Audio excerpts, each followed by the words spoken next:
In Atchison, Kansas lies a plain white house at 508 N 2nd Street. It doesn't look like much during the day, but once darkness falls, it quietly becomes your worst nightmare. Legend has it that one day, a 6-year-old girl named Sallie was brought to him with appendicitis. However, before the anesthesia could take effect, the doctor began the surgery. As a result, Sallie died screaming on that stainless steel table. Her agony became the cornerstone of this house's dark legacy. In 1888, Dr. Charles Finney built the house, a local physician with a reputation for questionable practices. He could feel it watching him, its oppressive presence closing in. Over time, Tony became caustic and withdrawn. He felt haunted not just by the spirits, but by something dark within him. He told his wife, Debra, "The house is inside me. The house is alive. It's gone beyond haunting. It's in my mind now." He had nightmares of Sallie clawing at him, trying to drag him into the darkness. Screams filled the night as guests ran for the exits. In the chaos, Tony noticed scratches on a friend's arm. They hadn't been there before. The next morning, the guests left, shaken by the events of the night before. Some nights he dreamt of other children, their laughter echoing in his sleep. His wife cradled him, her touch grounding him to reality. But his peace was shattered by the sight of his chest. Fresh scratches marred his skin, testament to the unseen force tormenting him. They just needed to get away, to escape the clutches of the house. In my dreams, in the shadows, sometimes I would feel a hand or a breath on the back of my neck. According to the legends, anyone who spends the night in the Sallie House is bound to experience something extraordinary, if not terrifying. I could smell her lavender perfume. I could hear her voice calling my name. Then I heard the sound of children's laughter, as if a group of kids were playing just out of sight. And then there was the scratching. I couldn't see anything, but I felt a presence watching me. What appears to be an innocent child may actually harbor something far darker, something that waits patiently in the shadows to strike when you least expect it. Now watch as ghost investigators enter the scariest house in America, or check out another terrifying story from the scariest places in America. It was as if I was being stalked by something unseen. Even after all this time, even after we escaped, it still lingers. But it followed him. Is it the ghost of Dr. Finney, the house's original owner, forever tormented by his past deeds? The dreams continued every night, urging him toward the basement.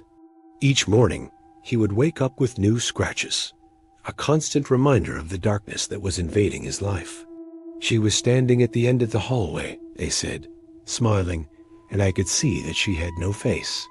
Some have even reported hearing the whisper of a little girl asking, "Will you play with me?" Only to turn around and find no one there. He struggled to breathe as if someone was trying to squeeze the life out of him. Fear became his constant companion.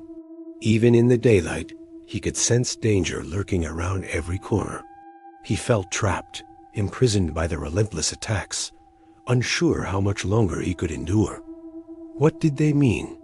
And who was behind them? Days turned into weeks, and the attacks continued. Objects flew across rooms without warning. Pictures fell from the walls. Shards of glass tinkled on the floor. He lived in constant fear of the next terrifying incident, wondering when it might happen. Debra screamed for help, but no one came. Just when he thought he might die, the pressure lifted. One night, he dreamed of a ceremony in the basement.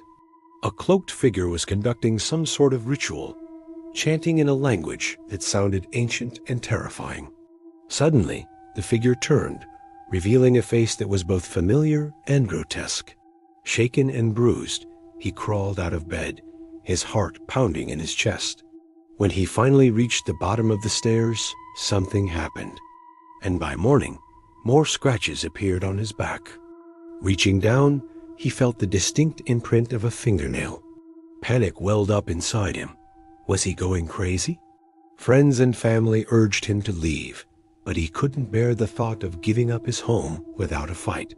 He wanted to understand what was happening, not just to him, but to his unborn child. Was the stress of living in a haunted house finally getting to him? One night, a psychic visited the house. She stood in the middle of the room, closed her eyes, and suddenly yelled, "Get out! This is not Sallie. Something else is here. Something evil." These words echoed in Tony's mind. Had he invited something sinister into his life? He rushed downstairs, eager to discover the source of these mysterious new markings, but came back, pale and shaken. No one knows what he saw or experienced down there, but when asked about it, he refused to speak. Fast forward to 1993. Newlyweds Tony and Debra Pickman moved in. They were excited to start their lives together in this house, and they were expecting their first child soon. But what they didn't realize was that the house remembered everyone who had lived there before. They noticed subtle signs early on: flickering lights, unexplained cold spots, and their dog growling at empty corners. Turning around, he saw a tall, gaunt man with piercing eyes. The stranger introduced himself as Michael C. Finney, the great-grandson of the original owner. Was he a relative he never knew he had? Why was he here now? But as the night wore on, it became clear that this visitor was no ordinary guest. Then one day when Tony was in the shower, he heard footsteps above him. He shrugged it off until he dried himself and looked down. That's when he saw it, fresh scratches on his chest. In their baby's room, the stuffed animals would be found in piles, facing the wall or hanging from the curtains. And when no one was home, the sound of children playing echoed through the halls. Not cuts, but deep, red, angry lines, always 3. Did I do this? He wondered. But the marks kept reappearing, even after he covered them with clothing, offering no explanation. Then one evening, Tony was in the basement when he saw her. Standing at the end of the long hallway was a young girl in an old-fashioned nightgown and slippers. She was smiling, and he could see that she had no face. Before he could react, she vanished. They called her Sallie, the ghost of the little girl who died on the operating table all those years ago. But Sallie wasn't the only spirit in the house. Soon, the couple's bedroom started to shake with laughter. One day, Tony ventured into the basement. He described it as alive. And so the basement remained off-limits, a forbidden zone shrouded in mystery and fear. Then one day he awoke to find more scratches on his chest.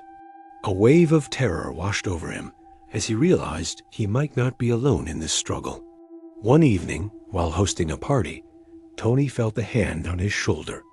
As the full moon hung heavy in the sky, the power suddenly went out, plunging the house into darkness.